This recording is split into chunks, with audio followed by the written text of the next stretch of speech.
Il-Prim Ministru Robert Abela jinsab f'Ruma l-ewwel laqgħa bilaterali tiegħu mal-Prim Ministru tal-Italja Giorgia Meloni. Meloni laqgħet lill-Prim Ministru Malti f'Palazzo Chigi fil-kapitali Taljana Ruma għal taħdidiet fuq temi ta' interess komuni għal Malta u l-Italja. L-enerġija, id-difiża u l-migrazzjoni iddominaw it-taħdidiet bejn iż-żewġ mexxejja bit-tema tal-enerġija tkun waħda partikolarment importanti kemm għall-Italja kif ukoll għal Malta. Fit-tmiem it-taħdidiet il-Prim Ministru Robert Abela indirizza konferenza ta' aħbarijiet flimkien mal-Prim Ministru Taljana. Dr. Abela rrefera l-pjan magħruf bħala ta' Mattei li qed timbotta l quddiem l-Italja għal kooperazzjoni mal-Afrika dwar l-enerġija u azzjoni biex tonqos il-migrazzjoni irregolari mill-Afrika.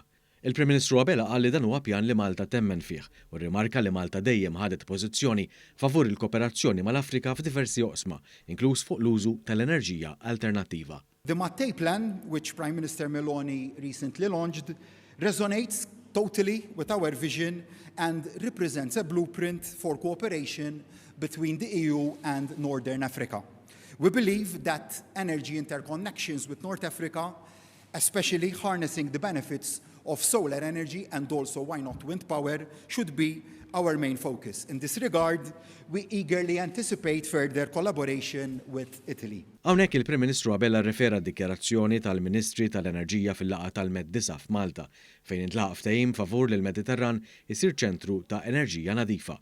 Il-Prim Ministru Malti qal li l-għan kollettiv tagħna huwa li l-Ewropa tgawdi mill-potenzjal kbir li għandu l-Mediterran li jkun sors qawwi ta' enerġija nadifa. Dr. Abela semma l-importanza tat-tieni interconnector bejn Malta u Ragusa u qal li huwa ħerqan l-implementazzjoni ta' dan il-proġett.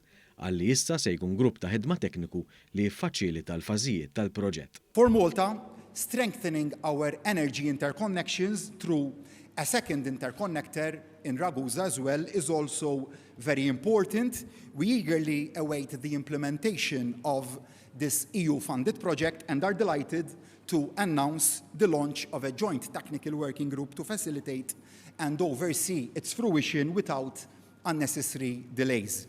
Dwar il-migrazzjoni, Dr. Abela afferma mill-ġdid il-pożizzjoni ta' Malta fil-ġrida kontra t-traffikar uman u saħaq li l-migrazzjoni m'għandix tkun sfida għal Malta u l-Italja biss.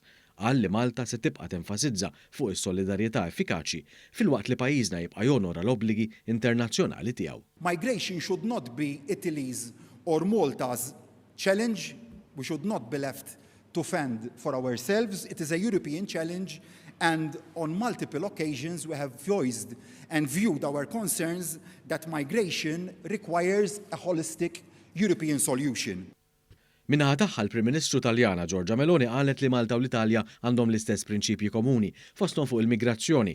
Hija tkellmet ukoll dwar ir-relazzjonijiet b'saħħithom li jgawdu ż-żewġ pajjiżi kemm mod ekonomiku u anki storikament u qalet li dawn se jkomplu jissaħħu. È nostra intenzione rafforzare il dialogo bilaterale a livello politico, a livello tecnico su una serie di temi di importanza fondamentale per il futuro delle nostre nazioni. Citavo la migrazione, ma un altro tema fondamentale è sicuramente quello dell'energia, chiaramente il ruolo di una nazione come Malta nel nostro progetto strategico di hub energetico d'Europa è un ruolo fondamentale, quindi si lavora insieme e si dialoga insieme sul tema delle infrastrutture di connessione che sono necessarie tra le nostre nazioni e nel rapporto particolarmente con il Nord Africa. Abbiamo parlato di Tunisia, di Libia, di nazioni con le quali i nostri rapporti sono frequenti. F'din il-laqgħa l-Prim Ministru Robert Abela kien akkumpanjat mill-Ministru responsabbli mill-affarijiet barranin u Ewropej Ian Borch,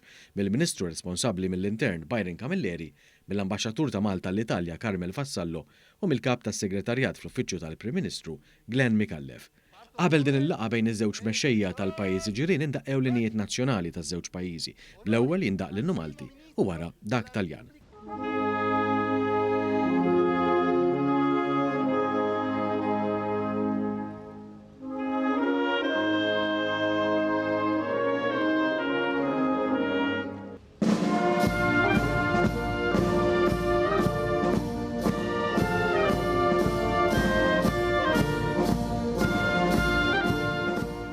Wara il-Prim Ministri Abela u Meloni spezzjonaw il-Gwardja tal-Onur.